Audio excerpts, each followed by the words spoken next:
তো বাংলাদেশে তারেক রহমানের 3টি পপুলার প্ল্যানের মধ্যে একটি প্ল্যান আমার কাছে খুবই ভালো লেগেছে, আর তা হচ্ছে খাল খনন। বাংলাদেশে খাল খনন যে প্রকল্প তিনি হাতে নিয়েছেন, এটি বাংলাদেশের কাঠামোকে কিভাবে পরিবর্তন করবে সেটি আমি আপনাদের কাছে ক্লিয়ার করতে চাচ্ছি। আপনারা জানেন, যারা গ্রামে রয়েছেন তারা গভীর নলকূপ থেকে পানি উত্তোলন করে এরকমের চাষগুলো করে থাকেন।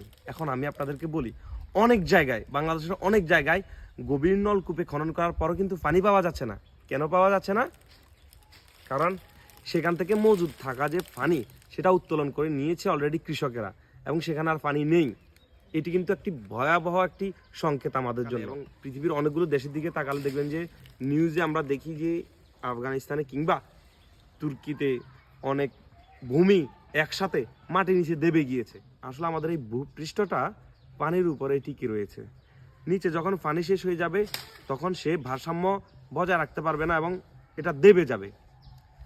এখন আমি আপনাদেরকে বলি, কৃষকরা যে মাটির নিচ থেকে গভীর নলকূপ থেকে পানি উত্তোলন করছে, এটা তাদের দোষের কিছু না।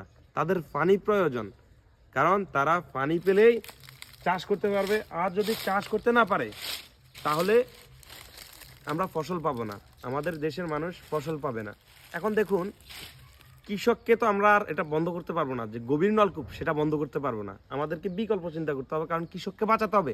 কৃষক বাঁচলে দেশ বাঁচবে, দেশের মানুষ বাঁচবে, দেশের সার্বভৌমত্ব বাঁচবে। এখন আমরা কি করব?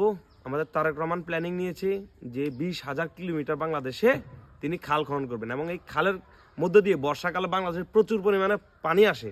সেই পানিগুলো আমরা ধরে রাখবো, স্টক করব, মজুদ করব, এবং যেটা শুষ্ক মৌসুমে আমরা এই পানিগুলোকে কাজে লাগিয়ে এরকম আমরা ইরি চাষ কিংবা ধানের বিভিন্ন ধরনের চাষ রয়েছে, কৃষকের বিভিন্ন ধরনের চাষ রয়েছে, সেই চাষগুলো আমরা করতে পারবো। তাতে করে কৃষকেরও কোনো ক্ষতি হবে না এবং আমাদের এই ভূপৃষ্ঠের ভারসাম্যেরও কোনো ক্ষতি হবে না। ভয়াবহ এমন একটা পরিস্থিতি বাংলাদেশে আসতে পারে যে মাটির নিচে পানি না থাকার সম্ভাবনা আসতে পারে। এবং তারেক রহমানের প্ল্যানিংটা দেখেন কি বিচক্ষণতার সাথে তিনি বাংলাদেশের জেনারেশনকে নিয়ে তিনি চিন্তা করেন, যে আজকে কৃষক যদি এই পানিগুলো তুলে ফেলে, বাংলাদেশের এই যে ভূমি আছে, বাংলাদেশের যে ল্যান্ডগুলো আছে, এগুলো দেবে যেতে পারে, বাংলাদেশের ভূমি নষ্ট হয়ে যেতে পারে এবং একটা আশঙ্কার মধ্যে দিয়ে যেতে পারে। নেক্সট জেনারেশন যদিও দেবে না যায়, কিন্তু মাটির নিচে পানি না থাকাটা অনেক বড় একটা ক্রাইসিসের সৃষ্টি করবে। তার কারণে এটা চিন্তা করলেন যে এই মাটির নিচের পানিগুলো কিন্তু আমরা পান করি, সরাসরি পান করি। এই পানিগুলো যদি না থাকে, সেই ক্ষেত্রে আমাদের নেক্সট জেনারেশন এই পানি শূন্যতা বা অন্যভাবে তারা তাদের পানিটার বন্দোবস্ত করতে হবে।